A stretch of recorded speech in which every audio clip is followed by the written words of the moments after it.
Le Mali a été agressé. On a vu même dans le cadre de l'embargo la forte mobilisation des Maliens à l'intérieur comme des Maliens de la diaspora. C'est tout à fait normal parce que ce qui s'est passé, c'est que l'Algérie en fait a agressé le Mali.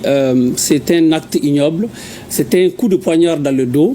Quand on regarde les solides relations que le Mali en fait a bâties avec l'Algérie durant ces 60 dernières années, on s'attendait à tout sauf à ça. L'histoire retiendra que le Mali en fait a bombardé un drone malien, un pays qui est déjà éprouvé par 12-13 années de guerre contre le terrorisme. Au lieu d'aider les autorités dans leurs efforts, l'Algérie en fait bombarde ces drones pour réduire nos capacités à faire face à cette menace qui endeuille nos populations, qui fait qu'en fait on a des milliers de déplacés, des milliers de personnes qui ont perdu la vie et qui continuent en fait à perdre la vie. Ces réactions, ces mobilisations sont à saluer et c'est comme en fait on a vu aussi les communiqués de la classe politique qui condamnent. Et donc ce sont des choses qu'il faut faire pour rappeler notamment qu'on attendait tout de l'Algérie, sauf ce genre de réaction qui, de mon point de vue, n'honore pas les dirigeants algériens et j'imagine bien que les anciens présidents algériens doivent se retourner dans leur tombe lorsque ce genre de choses se passent. Vous savez, les relations entre le Mali et l'Algérie sont bâties sur plusieurs choses. Il y a d'abord un devoir de mémoire, mais c'est aussi un devoir d'histoire.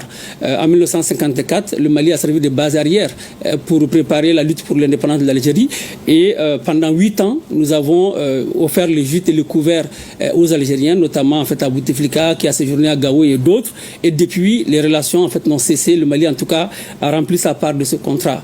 Il y a ce continuum de populations de part et d'autre, que ce soit des Touaregs, des Arabes, en tout cas de nomades qui traversent, qui font fi des frontières, qui collaborent. Et d'ailleurs le Mali avait travaillé à ce que par exemple un instrument tel qu'un violon traditionnel qu'on appelle l'imzad soit reconnu par l'UNESCO comme étant un patrimoine immatériel. Ça c'est un élément important, mais en dehors de ça, chaque fois qu'il y a eu des rébellions au Mali, nous avons honoré l'Algérie.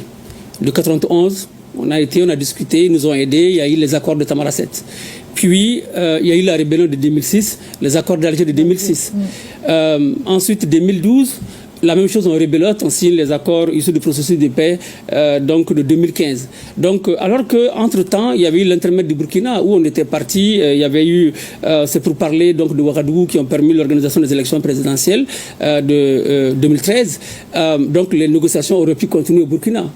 Mais les nouvelles autorités d'alors ont choisi de continuer avec cette relation avec l'Algérie pour dire c'est un pays frère, c'est un pays donc qui a cette expertise dans la médiation, c'est un pays avec lequel il faut continuer donc à faire cela.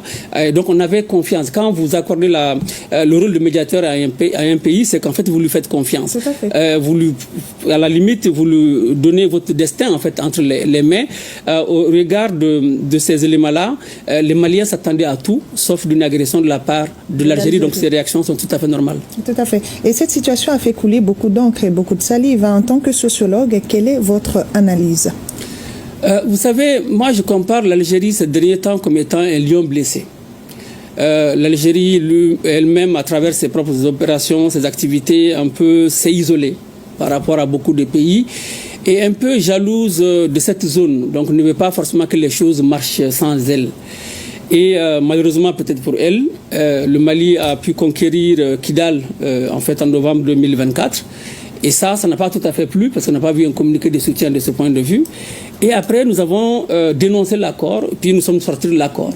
Et donc, les nouvelles autorités de la transition, le président de la transition, a décidé la réappropriation du processus de paix. Pour dire qu'à chaque fois, on est parti, on a confié notre destin aux autres, ils ont discuté, ils ont essayé de faire des choses. Malgré, nous avons tiré les enseignements finalement de toutes ces rébellions, de tous ces accords qui ont été signés avec des interférences extérieures pour dire qu'à un moment donné, ça suffit. On reprend notre destin. C'est un moment de prendre notre destin en main parce qu'entre-temps, nous avons adopté une nouvelle constitution qui édicte 3 principes très clairs. Le respect de la souveraineté du Mali, le respect du choix stratégique des Maliens, des choix des partenaires et la défense des intérêts vitaux des Maliens. Le président de la transition donc a estimé que désormais, il faut associer l'ensemble des Maliens à l'ensemble du processus de paix. Les questions du Nord sont des questions importantes, mais il n'y a pas que des problèmes au Nord, il y a des questions au centre, il y a des questions aussi au Sud, etc., à l'Ouest. Et donc c'est important d'associer les Maliens, que les Maliens eux-mêmes puissent discuter. Et c'est pour ça que le dialogue intermalien a été initié de février à mai 2024 pour discuter de ça. Et donc depuis, vous avez vu que 5 résolutions ont été adoptées. Une des résolutions, c'est de faire en sorte d'écrire une charte pour la paix et la réconciliation. C'est un travail qui est en cours. Donc c'est un processus inclusif, participatif, qui est parti des communes, des régions, qui a concerné la diaspora. Tous les mécanismes en fait numériques ont été mis en place pour que les Maliens puissent contribuer où qu'ils sont. Donc c'est cette volonté d'affirmer sa souveraineté, de reprendre son destin en main, qui est en marche et que, de mon point de vue, l'Algérie ne gobe pas tout à fait parce que sinon, le Mali, en fait, est membre avec l'Algérie, la Mauritanie et le Niger du CEMOC. Donc, c'est un comité major opérationnel donc, de mécanismes de coordination. Et si l'Algérie même dans son communiqué a dit que le 27 août qu'un drone en fait serait passé, qu'ensuite le 29 décembre qu'un drone s'est passé, vous voyez entre ces deux incidents, il y a 4 mois qui se sont écoulés. Donc si on est de bonne foi, on peut saisir aussi les Nations Unies, on pouvait adresser une lettre aux autorités maliennes et ensuite on dit qu'un autre drone est passé. Bon, même là, on avait un ambassadeur en Algérie qui aurait pu être convoqué pour lui signifier le mécontentement. On n'a pas fait ça, on a décidé de bombarder. Donc c'est vraiment un acte d'agression qui en fait, n'honore pas les solides relations que nous avons bâties avec ce pays frère.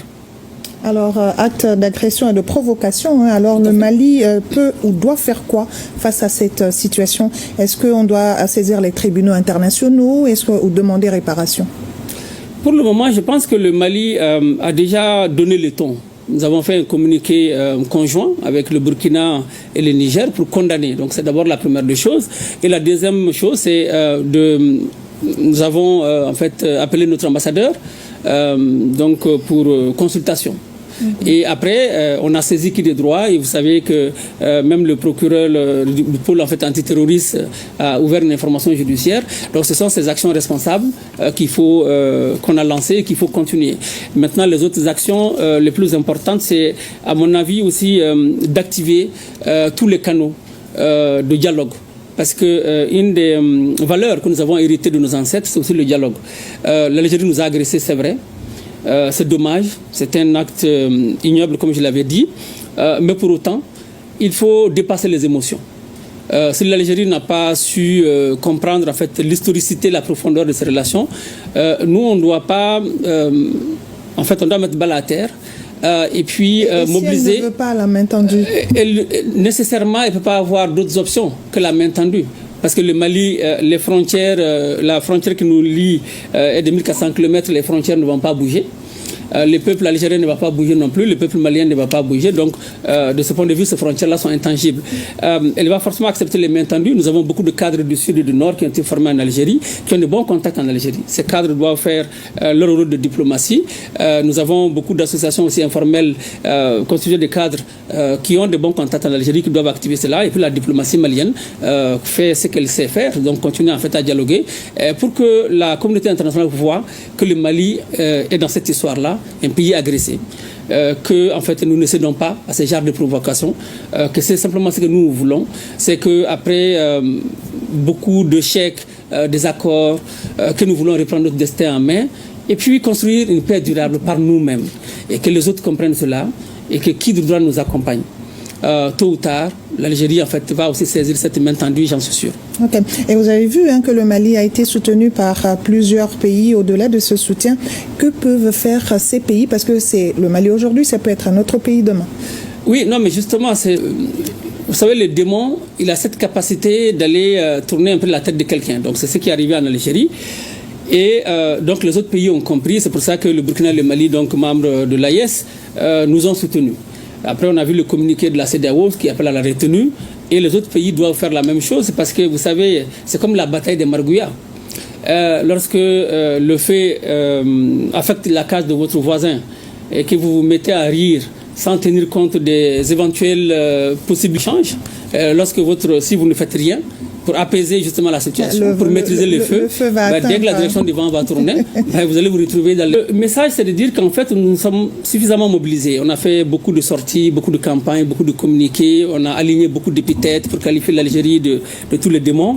Nous avons soutenu nos autorités, tout ça c'est déjà bien.